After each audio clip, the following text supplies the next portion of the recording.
हमारे हमने इतिहास में पढ़ा है कि गुरु द्रोणाचार्य की भी मूर्ति लगाई गई थी और साथियों उस मूर्ति के सामने एकलव्य ने भी शिक्षा ग्रहण की थी और इस देश में उसने तय किया था कि मैं सबसे ज्यादा बड़ा धनुर्धारी बनूंगा।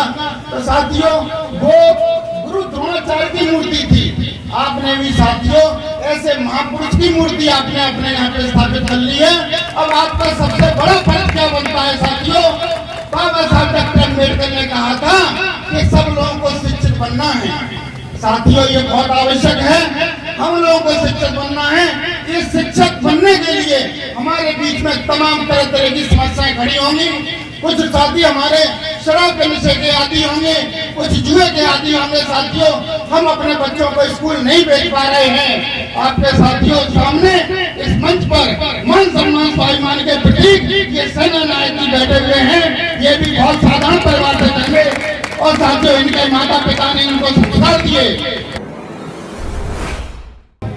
बहुजन समाज में जन्मे संतों गुरुओं महापुरुषों में मैं नमन करता हूँ सामाजिक क्रांति के अग्रदूत महात्मा ज्योतिबा फुले जी को, आरक्षण के जनक छत्रपति शिवाजी जी महाराज को, महान संत गुरु नारायण जी को और विश्व के सर्वोच्च ज्ञान धारक भारत के संविधान के रचयिता बोधिसत्व परम पूज्य बाबा साहब डॉक्टर भीमराव अम्बेडकर जी और उनके मिशन को आगे बढ़ाने वाले साहब मानवर काशीराम जी के साथ साथ अन्य सभी संतों गुरुओं महापुरुषों को नमन करता हूँ।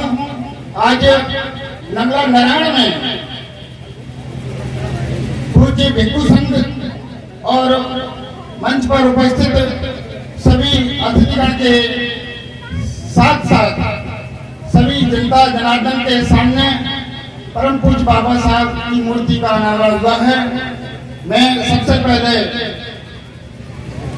इन संतों गुरुओं महापुरुषों को नमन करने के साथ साथ मैं नमन करता हूँ यहाँ की जनता को जिन्होंने इस कार्यक्रम को यहाँ पर रखा है।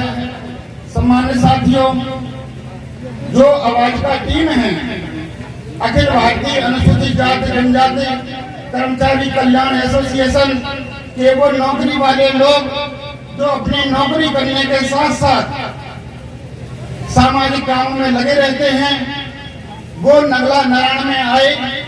उन्होंने अपने विचारों को यहाँ की जनता के सम्मुख रखा। ऐसे महान क्रांतिकारी ऐसे भाई आवाज का टीम के सभी सम्मानित भाइयों, हम आपका इन शब्दों में हृदय से आभार व्यक्त करें। साथियों शब्द ही कम हैं कि आपने ऐसे सम्मानित जनता को यह बताया कि परम पूज्य बाबा साहब भीमराव अम्बेडकर जी की प्रतिमा आपके गांव में आप लगाइए। और साथियों मैं उनसे ज्यादा नमन करता हूं यहाँ के जनता को कि आपने आवाज करके सम्मानित साथियों की बात को स्वीकार किया। साथियों यहाँ की जनता भी उतने ही सम्मान के पात्र है। साथियों जहाँ तक मूर्ति वाली बात है, साथियों हमने इतिहास में पढ़ा है कि गुरु द्रोणाचार्य की भी मूर्ति लगाई गई थी और साथियों उस मूर्ति के सामने एकलव्य ने भी शिक्षा ग्रहण की थी और इस देश में उसने तय किया था कि मैं सबसे ज्यादा बड़ा धनुर्धारी बनूंगा। तो साथियों वो गुरु द्रोणाचार्य की मूर्ति थी। आपने भी साथियों ऐसे महापुरुष की मूर्ति आपने अपने यहाँ पे स्थापित कर ली है। अब आपका सबसे बड़ा फर्ज क्या बनता है साथियों? बाबा साहब डॉक्टर अम्बेडकर ने कहा था कि सब लोगों को शिक्षित बनना है। साथियों ये बहुत आवश्यक है, हम लोगों को शिक्षक बनना है। इस शिक्षक बनने के लिए हमारे बीच में तमाम तरह तरह की समस्याएं खड़ी होंगी।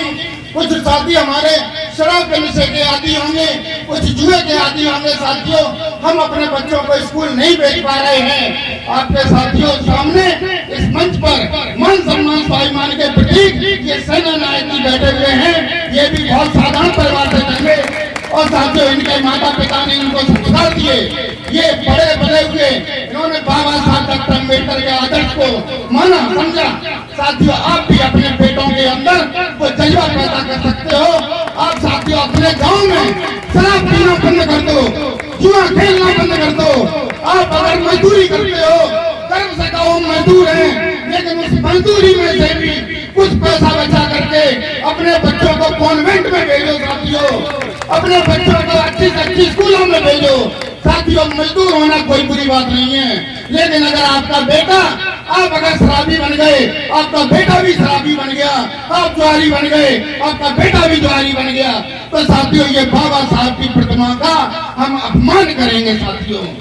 इस प्रतिमा की अगर इज्जत रखनी है, लाज रखनी है, तो साथियों चाहे हम भूखे रह जाएं, हमारी सुख सुविधाओं में कमी आ जाए, हम साड़ियां न पहने, हम दुर्गा देवी के मंदिरों में न जाएं, साथियों हम अपने बच्चों को कर्ज लेकर के पढ़ाना पड़े, अपने बच्चों को हम पढ़ाएंगे साथियों।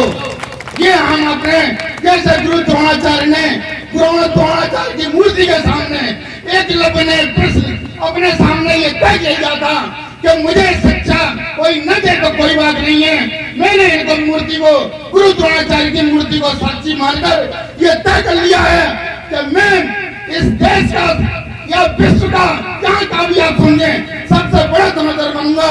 तो हम भी तय कर लें, बाबा साहब आपकी हमने मूर्ति लगाई है, तो हम आज से ये तय करते हैं कि हम अपने बच्चों को चाहे कितनी भी महंगी फीस देनी पड़े, हम अपने बच्चों को जरूर पढ़ाएंगे साथियों।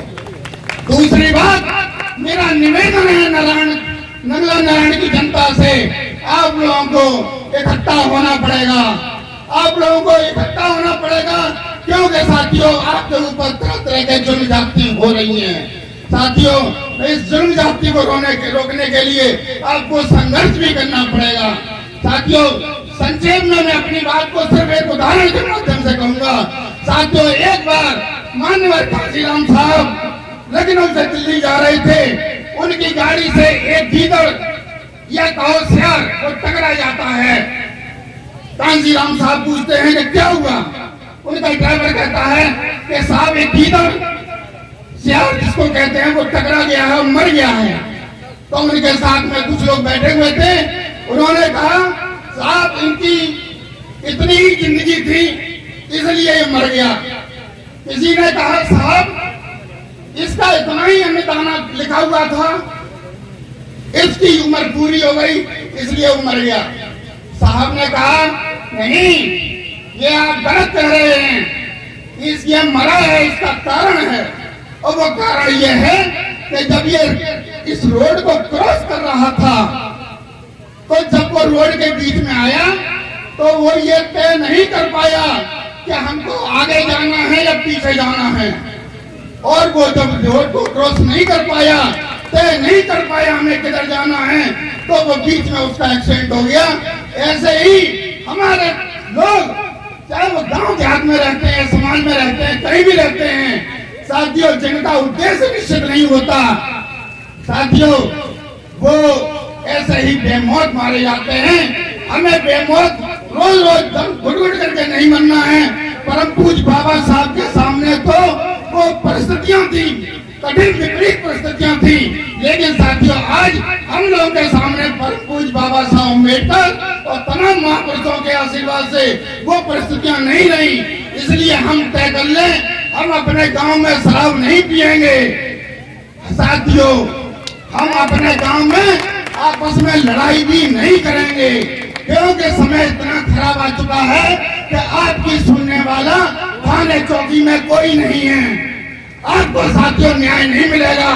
यदि साथियों अपनी जिंदगी अच्छी चाहते हो, अपनी तरक्की चाहते हो, तो साथियों छोटी छोटी बातों में लड़ना बंद कर देना। आप अगर सोचो कि थाने में न्याय मिल जाएगा, कोर्ट में न्याय मिल जाएगा, नहीं मिलेगा। अगर कोई बात हो जाए तो अपने घर परिवार के बड़े बूढ़ों को बुला लेना, नाते रिश्तेदारों को बुला लेना, अपने पार्टी के लोगों को बुला लेना, लेकिन सुलह समझौता यही कर लेना साथियों। लेकिन इतनी बवाल मत कर देना कि आप लोगों को थाने चौकी जाना पड़े। माँ आपका सुनने वाला नहीं है, आपकी बेइज्जती भी की जाएगी, समय खराब है, आपका पैसा भी ले लिया जाएगा। इन्हीं बातों के साथ मैं परम पूज्य बाबा साहब को नमन करते हुए नंगला नारायण की जनता को मैं बहुत बहुत वंदन अभिनंदन करते हुए साथियों अपने आए हुए मुख्य अतिथियों का आभार व्यक्त करते हुए अपनी वाणी को विराम देता हूँ। सभी को जय भीम। सब्सक्राइब करें आपके अपने चैनल समता आवाज टीवी को, बेल आइकन दबाना ना भूलें सबसे पहले हमारी वीडियो देखने के लिए।